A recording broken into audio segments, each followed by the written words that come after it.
नमस्कार दोस्तों। आज के इस वीडियो में हम चर्चा करेंगे मीन राशि का 2025 का संपूर्ण वर्ष पर। 2025 का जो साल है वो मीन राशि के लिए काफी खासा देखा जाएगा, क्योंकि करीबन अप्रैल से लेकर जो शनि है वो आप ही के राशि में भ्रमण करेगा। उसी प्रकार राहु जो कि आप ही के राशि में भ्रमण कर रहा है पिछले करीबन 1 सवा साल से, वो आपके व्यय भाव में भ्रमण करेगा मई के बाद। उसी प्रकार आप ही के राशि का जो स्वामी है गुरु, जो कि आपके तृतीय भाव में भ्रमण करना है, वो भी चतुर्थ भाव में भ्रमण करेगा।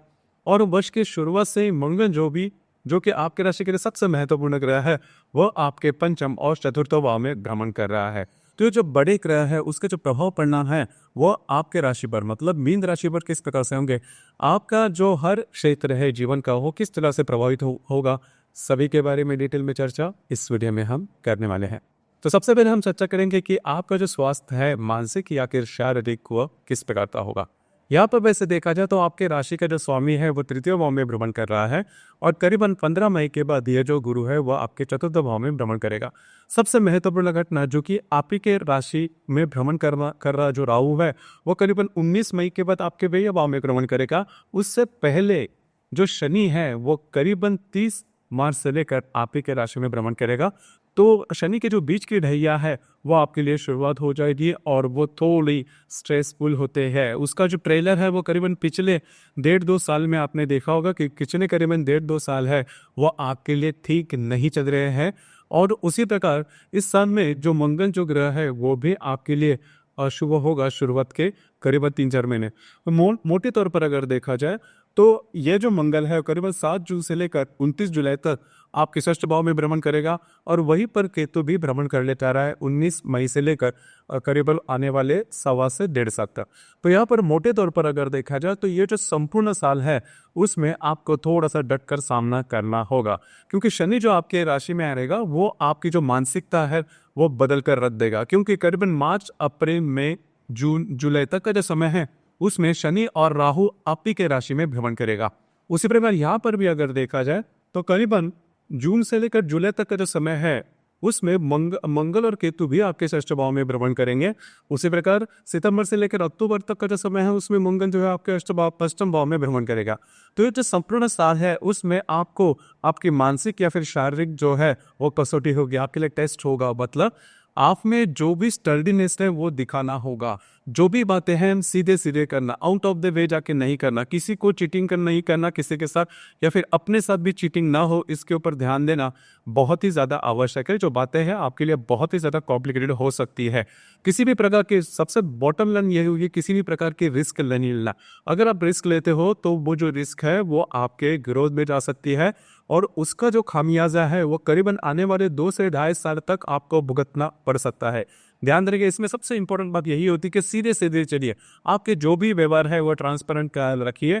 अगर आपको किसी मसले पर अगर आप कोई डिसीजन नहीं ले पाते तो जिनके बारे में जिनके ऊपर आपको ज़्यादा भरोसा है, विश्वास है, उनसे आप अगर सलाह मशवरा करते हैं तो वो सबसे इंपॉर्टेंट बात होगी। क्योंकि होता क्या है कि जो बीच के ढैया है वो जब भी शुरू होती है तब हमारी जो मानसिकता है वो थोड़ी बिगड़ जाती है। और आपके राशि में राहु भी भ्रमण कर रहा है, और करीबन मई के बाद ये आपके व्यय भाव में भ्रमण करेगा। तो कुल मिला के देखा जाए, मोटे तौर पर अगर देखा जाए तो किसी भी प्रकार के महत्वपूर्ण निर्णय रिलेशनशिप के मामले में हो, करियर के मामले में हो, या फिर किसी अन्य मामले में बिल्कुल भी नहीं लेना। उसी प्रकार यह जो संपूर्ण साल है उसमें आपको स्वयं के स्वास्थ्य के बारे में भी ध्यान देना होगा। स्वास्थ्य से रिलेटेड किसी भी प्रकार के अगर प्रॉब्लम आप में चल रहे हैं तो छोटी छोटी बातों को लेकर जो बातें हैं वो कॉम्प्लिकेटेड हो सकती है। तो मानसिक और शारीरिक दोनों जो स्तर है उसमें आपको खुद पर थोड़ा नियंत्रण रखना ज़्यादा आवश्यक होगा, क्योंकि बेसिकली आपकी जो राशि है वह थोड़ा सा लेजीनेस आप में थोड़ा ज़्यादा देखा जाता है, इनडिसिप्लिन देखा जाता है। मतलब आपकी जो राशि डिसिप्लिन नहीं है, आपकी जो निर्णय क्षमता है वो ठीक नहीं चलती। तो यह जो संपूर्ण कालावधि है वह आपके लिए बेसिकली टेस्टिंग पीरियड है। तो आपको थोड़ा सा डिसिप्लिन रहना होगा। जो भी आपका दिन का शेड्यूल है, जो भी आपका लाइफ का शेड्यूल है, या फिर जो टारगेट्स है उस पर रहना, और आपकी जो बेसिक्स है वो स्ट्रॉन्ग करना। मतलब ऐसा नहीं है इजी वे के पीछे नहीं जाना। अगर जाते हो तो आप फंस सकते हो, और आने वाले करीबन 5 साल आपके लिए बहुत ही ज़्यादा कॉम्प्लिकेटेड होंगे। तो यही शुरुआत है, यहीं पर आपको थोड़ा सा चौकन्ना रहना होगा। इसके कुछ प्रभाव जो है या फिर इसके जो परिणाम है इसके पहले करीबन 8-9 महीने पहले आपने देखे होंगे, अनुभव किए होंगे। अगर आप उसी प्रकार से आपका जीवन रखते हो तो आने वाले जो बाकी के जो साल है वो आपके लिए बहुत ही ज़्यादा कॉम्पिटेटिव होने देखिए, आपके राशि के लिए जो साढ़े साथी है वो टफ जाती है। तो इन चीज़ों पर थोड़ा सा ध्यान देना आवश्यक है। आपके लिए शनि राहु ठीक नहीं चल रहा, वैसे देखा जाए तो चतुर्थ भाव पर जो गुरु है वो भी ठीक माना नहीं जाता। तो ये सभी चीज़ों पर अगर ध्यान दे तो आपको खुद के बारे में थोड़ा सा चौकन्ना रहना, ज़्यादा चौकन्ना रहना, अलर्ट रहना ज़्यादा आवश्यक है। जो आदतें हैं आपकी वो बदलनी होगी, थोड़ा सा डिसिप्लिन रहना होगा, तो जो बातें हैं वो आपके लिए सरल होगी। मैं ये नहीं कहूँगा कि बहुत ज़्यादा स्ट्रिक्ट या फिर डिसिप्लिन होने के बावजूद जो बातें हैं वो बहुत अच्छी होगी, लेकिन कम से कम वो एक्सट्रीम पर नहीं जाएगी। तो इन चीज़ों पर थोड़ा सा ध्यान देना आवश्यक होगा। इसके बाद हम चर्चा करेंगे कि आपका जो आर्थिक स्तर है वो किस प्रकार का होगा। आर्थिक स्तर के मामले में अगर देखा जाए तो करीब पहले जो 3-4 महीने हैं, मतलब जनवरी से लेकर अप्रैल तक का जो समय है उसमें आपको थोड़ा ध्यान देना होगा। आपके जो निर्णय हैं वो बहुत ही ज़्यादा महत्वपूर्ण होगा, खास करके आपके जो इन्वेस्टमेंट है उस पर थोड़ा ध्यान देना होगा। और आपकी जो राशि है वो खर्चे करने के मामले में थोड़ी आगे होते, खर्चे आपके हो जाते हैं। तो ये जो सभी बातें हैं उस पर आपको कंट्रोल करना आवश्यक होगा। खास करके अगर आप शेयर मार्केट में ट्रेड करते हो तो करीबन जनवरी से लेकर अप्रैल तक का जो समय है उसमें किसी भी प्रकार के महत्वपूर्ण निर्णय बिल्कुल भी नहीं लेना। अगर लेते हो तो जो बातें हैं आपके लिए बहुत ही ज़्यादा कॉम्प्लिकेटेड हो सकती है। देखिए, जो शनि आपके राशि में भ्रमण करेगा वो तृतीय, सप्तम और दशम भाव को देखेगा।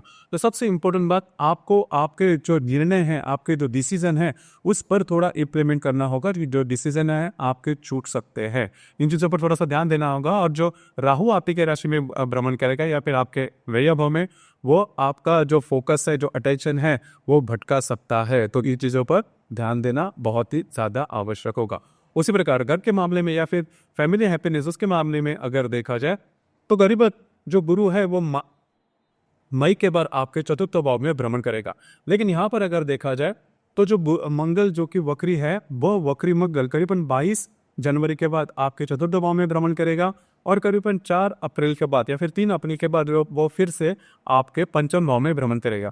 तो पिछले अब तो शुरुआत के करीबन 3-4 महीने हैं इस साल के 2025 में, उसमें घर का जो माहौल रहेगा वो ठीक नहीं रहेगा। घर के जो लोग हैं उसके साथ छोटी मोटी बातों को लेकर तकरार हो सकती है, कॉम्प्लिकेशन बढ़ सकते हैं और ये जो बातें हैं ज़्यादा एक्सट्रीम पर भी जा सकती है। लेकिन यहाँ पर एक बात अच्छी है कि गुरु जो कि करीबन 15 मई के बाद आप ही के राशि में भ्रमण करेगा, तो वो जो जैसे ही गुरु आपके चतुर्थ भाव में भ्रमण करेगा तो ये मान के चलिए करीबन जून के बाद जो समय है वो घर का जो माहौल है वो ठीक रहेगा। घर के मामले में बहुत ज़्यादा कॉम्प्लिकेशंस देखे नहीं जाएंगे, जो एक काफ़ी अच्छी बात होगी। इसके बाद हम चर्चा करेंगे आपका जो लव लाइफ है वो किस प्रकार का होगा। लव लाइफ के बारे में बातें जो है वो काफ़ी ज़्यादा कॉम्प्लिकेटेड हो सकती है, क्योंकि जो मंगल इस साल के शुरुआत से आपके पंचम भाव में भ्रमण करेगा। तो अगर आप किसी के रिलेशनशिप में हैं उनके साथ बातें जो है वो एक्सट्रीम पर जा सकती है, ब्रेकअप तक भी पहुंच सकती है।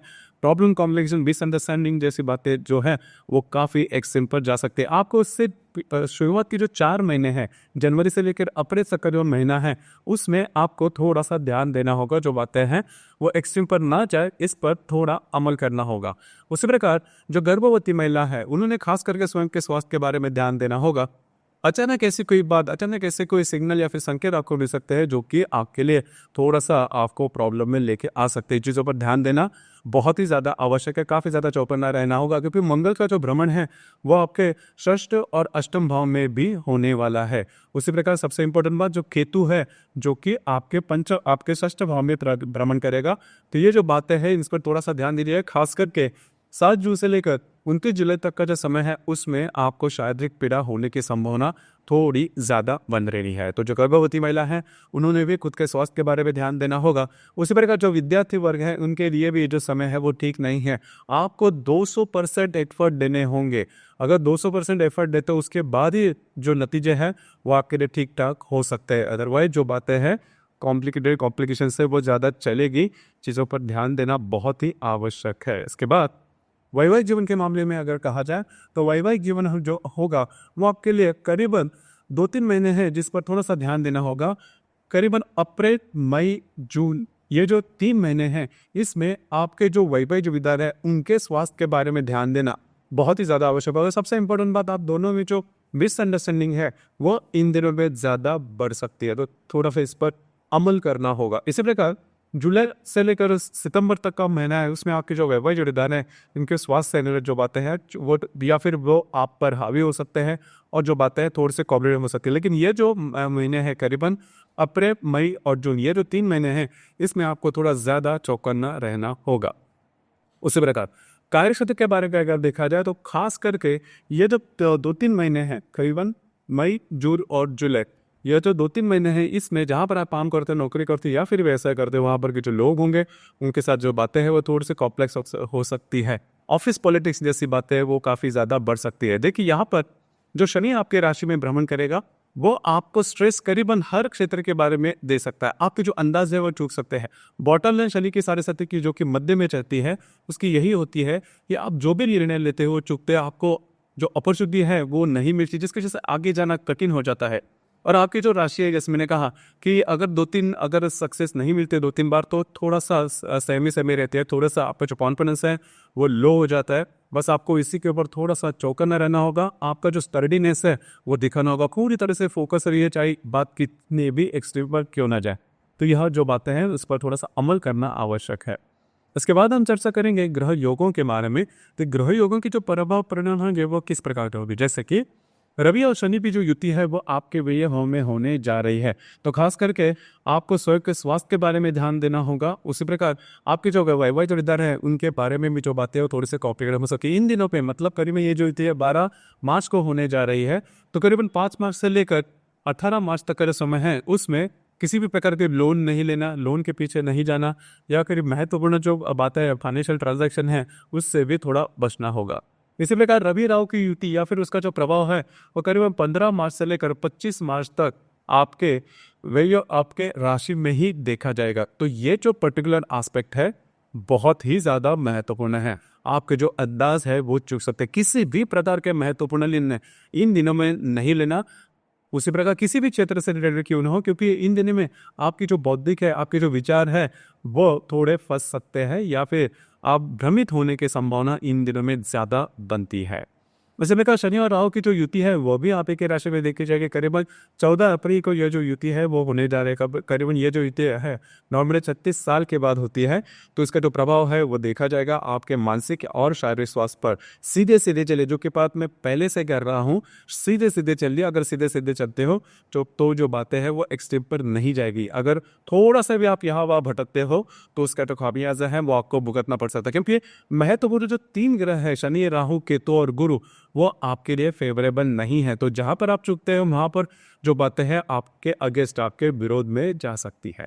इसी प्रकार रवि और गुरु की जो युति है वो भी आपके चतुर्थ भाव में होने जा रहे हैं। अब ये जो युति है वो शुभ फलदायी है। करके जो लोग हैं उनके साथ आपकी जो इंटरेक्शन है वो काफ़ी अच्छी देखी जाएगी।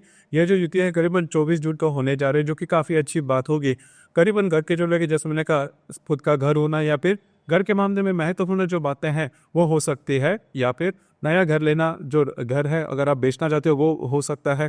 घर के मामले में कुछ अच्छे बातें जो है, बेटर एटलीस्ट जो है वो हो सकती है। इसी प्रकार मंगल और केतु की जो युति है वो 22 जुलाई को होने जा रही है आपके षष्ठ भाव में। अब यहाँ पर ये जो युति है मंगल केतु की, उससे आपको शारीरिक स्तर पर जो बातें हैं वो बहुत ही ज़्यादा कॉम्प्लिकेटेड हो सकती है। शारीरिक इसमें एक्सीडेंट होना या फिर फ्रैक्चर होना, इस प्रकार के अनुभव से आप जा सकते हो। इसी प्रकार जो भी आपका कार्य क्षेत्र है वहाँ पर के जो लोग होंगे उनके साथ भी जो बातें हैं वो एक्सट्रीम हो सकती है। जो सहकर्मी या फिर ऑफिस पॉलिटिक्स जैसे अनुभव आप ले सकते हो। थोड़ा सा आपको अलर्ट रहना होगा। इसी प्रकार यह जो संपूर्ण वर्ष है उसमें जो ग्रहण का जो प्रभाव है वो करीबन देखा जाएगा 17 अगस्त से लेकर 17 सितंबर पर। अब ये जो ग्रहण का प्रभाव है आपके षष्ठ और व्यय भाव में भ्रमण करेगा। सीधे सीधे चलिए, आउट ऑफ द वे जाके काम ना करना, किसी के ऊपर भरोसा करके काम नहीं करना। जो भी आपका काम है, जो भी महत्वपूर्ण काम है वो करते जाइए, उसमें बिल्कुल भी यहाँ वहाँ की चूक नहीं करना। डिसिप्लिन रहना बहुत ही ज़्यादा आवश्यक है। ये मान के चलिए कि पिछले करीबन जो भी साल आपने गुजारे हैं आपके जीवन में, उसमें सबसे ज़्यादा टेस्टिंग पीरियड ये जो है मतलब 2025 का जो संपूर्ण साल है वो खास करके देखा जाएगा। हालांकि जो साढ़े साथी है वो आने वाले 5 साल तक रहेगी, लेकिन इसमें होगा क्या कि जो भी महत्वपूर्ण ग्रह है वो आपके लिए साथ में नहीं है। जो मैंने अभी गिनवाए करीबन गुरु, राहु, केतु और शनि, तो आपको इन चीज़ों पर थोड़ा सा ध्यान देना आवश्यक है। इसी प्रकार ऐसे भी जन्म तारीख है जिनके लिए यदि भी आपकी राशि मीन है, यदि भी आपकी जो राशि है वो 7.5 में है या फिर राहु की तो आपके लिए नहीं सही नहीं है, फिर भी ऐसे भी जन्म तिथियां है जिनके लिए ये जो साल है वो अच्छा देखा जाएगा। तो जिनकी भी जन्म तिथि करीबन 15 जून से लेकर 15 जुलाई के बीच की है, 15 अक्टूबर से लेकर 15 नवंबर के बीच की है, उसी प्रकार 15 फरवरी से लेकर 15 मार्च के बीच के है, उनके लिए जो समय है वो ठीक जाएगा। मैं ऐसा नहीं कहूँगा फिर बहुत अच्छा जाएगा, लेकिन ठीक जाएगा। मतलब जो स्ट्रेस है जो तुमने कहे वो ज़्यादा नहीं आएंगे, किसी ना किसी प्रकार से आप उससे बाहर निकलोगे या फिर आपके जीवन में कुछ अच्छी बातें भी होगी। उसी प्रकार ऐसे भी जन्म तिथियां हैं जिनके लिए ये जो संपूर्ण समय है वो बहुत ही ज़्यादा फ्रस्ट्रेटिव जाएगा। मतलब जिनकी भी जन्म तारीख करीबन 18 मार्च से लेकर 25 मार्च के बीच की है, उनके लिए ये जो संपूर्ण समय है, मतलब 2025 का जो संपूर्ण साल है वो बहुत ही ज़्यादा अशुभ फलदायी जाएगा। जो बातें हैं वो बहुत कॉम्प्लिकेटेड आपके लिए हो सकती है। तो दोस्तों ये था मीन राशि का 2025 का संपूर्ण वर्ष पर। धन्यवाद।